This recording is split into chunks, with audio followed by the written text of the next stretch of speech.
What's up with it, Tman? What's up? Shit, man. Checking back in with you. So, we're gonna go into more of these prison stories. But I'll let you kind of freestyle this one. Kind of talk about what you want.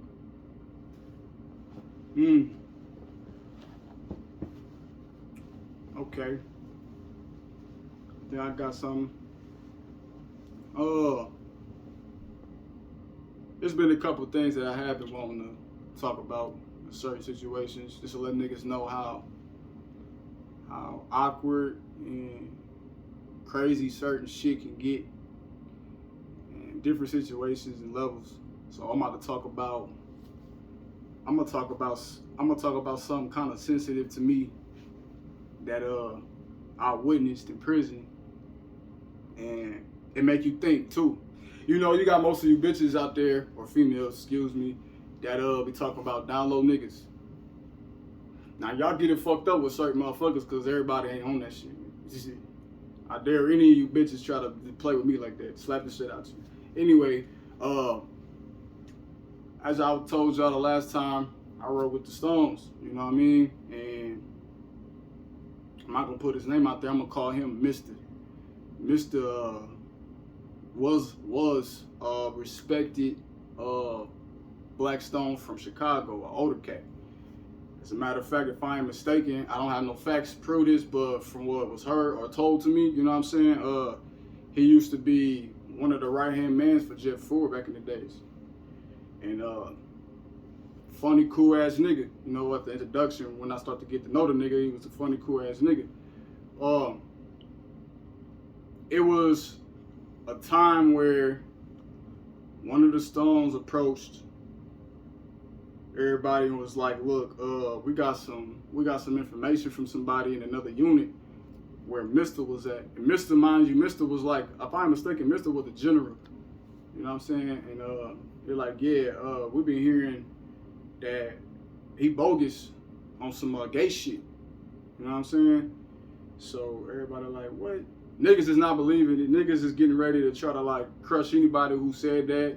You know, trying to figure this shit out because, you know, we don't, first of all, we don't play that shit. And on top of that, not him. You know, he respected his title, his reputation, not him. So we about to go try to figure that shit out. We already approached Mr. about it and Mr. denied it. No, sir.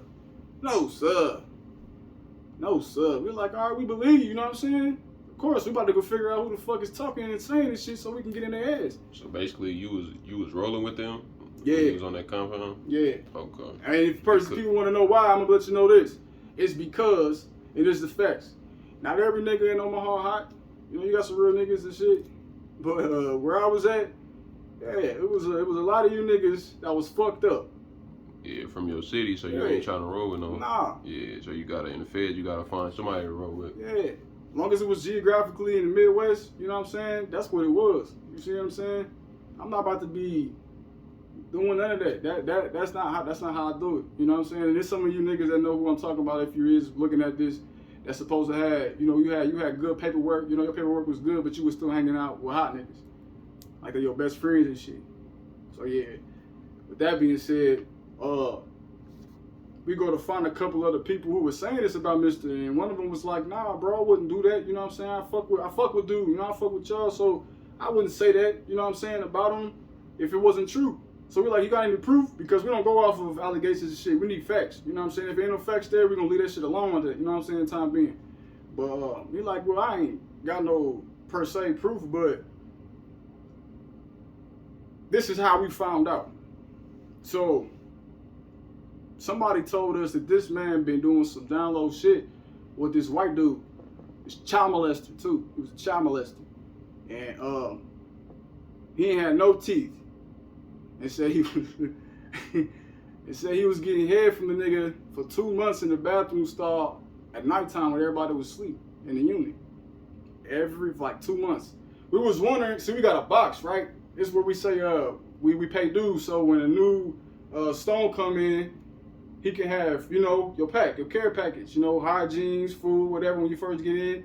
Once you get your finance right, you go put it back in the box. You know what I'm saying? It's just it's our personal store for whenever we need something. So we ain't got to go to this person and that person because that causes chaos, you know what I'm saying, a bunch of extra problems, so we keep it within ourselves. So he was ahead of that. He was in charge of that. And we was always trying to figure out why the box was always short. It was always short. You know what I mean? So Mister would just always say like,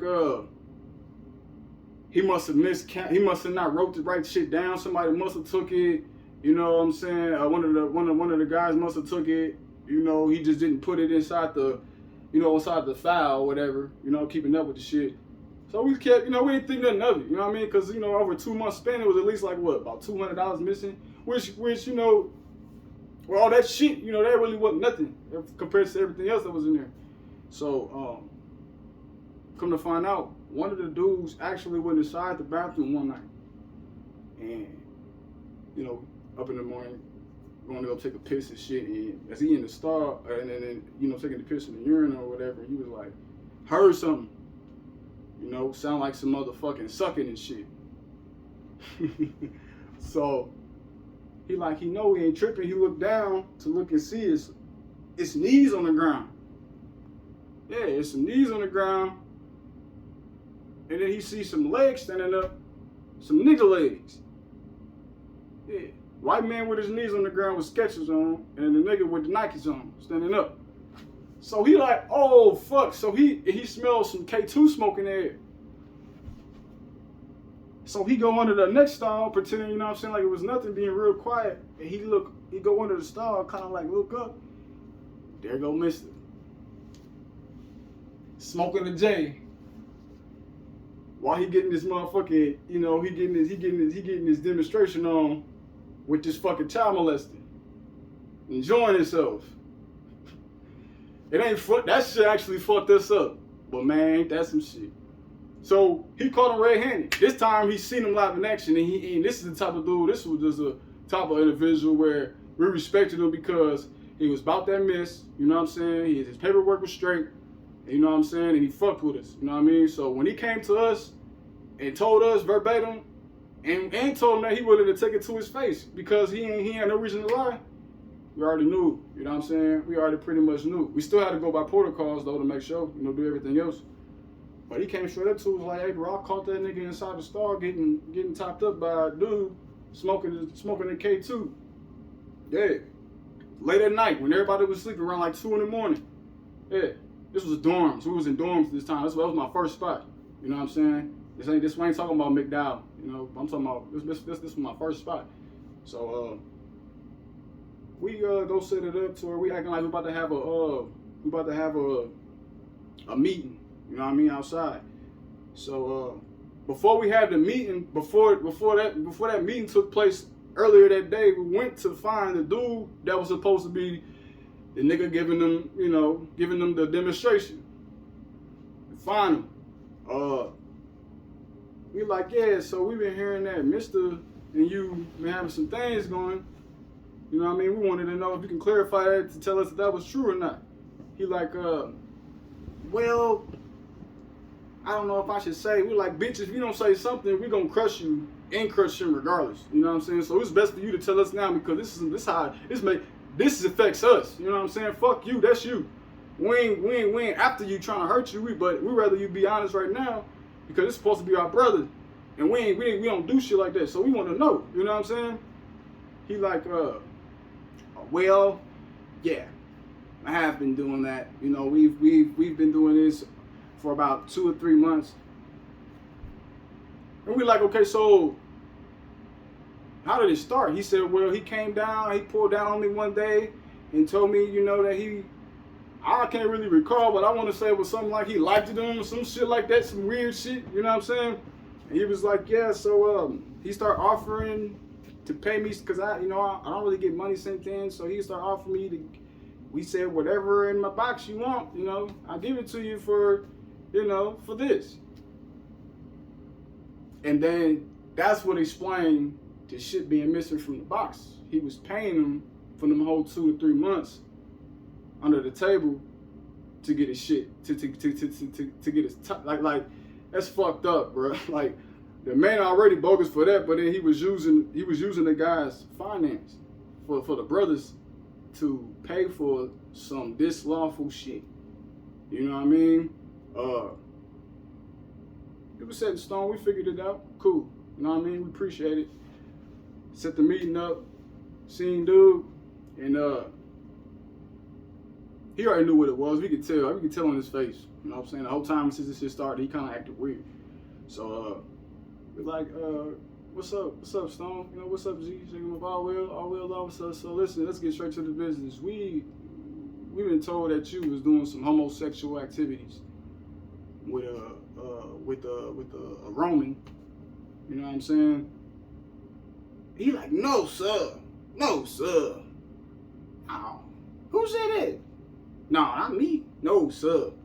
Mister, it's already been motherfucking, like, you know, we already got this shit figured out, man. Ain't nothing else you can tell us a lie about. You know what I'm saying? And for real, from the AGS, he told us to actually fuck him up. Like, head to toe, you know, give his ass a pumpkin head. But this nigga, told Mister, like, because you're so old, you know what I mean? We're gonna give you a pass and just let you take your ass straight to the motherfucking front, you know what I mean, and check yourself in. He started crying all of a sudden. He said, all right, oh well. He said, you need some help, Law. You need to go get yourself, you really need to go get some help. Like, that's some sick ass shit. And you disappointed the guys. You use the guy, you use the, you know what I'm saying, you use the organization to aid and assist in your unlawful activities. Start crying and shit. Didn't really show him no mercy, you know what I'm saying? Didn't show him no sympathy. You got niggas inside the feds, especially you DC niggas too. Not all of you. I respect a lot of you DC niggas that's men, you know what I'm saying? Because y'all know what it is. Y'all know how to carry yourselves, the ones that I'm talking about, not the other ones. You know what I'm saying? Y'all niggas is about that business, you know what I mean? Like hands down, you know, I got respect for the DC niggas, but a lot of you DC niggas in there will be on the yard with a pump one day. This is you right here doing whatever you're doing to this nigga on the yard, and turn around and go to the visits with your baby moms or your girlfriend or some shit and be kissing all on your bitch. Got kids and shit by this bitch. Just to turn around and go back on the yard and kiss all on your punk. Yeah. Yeah. So I understand a lot of you females when it comes to that. I do. But you can't put every nigga in that category.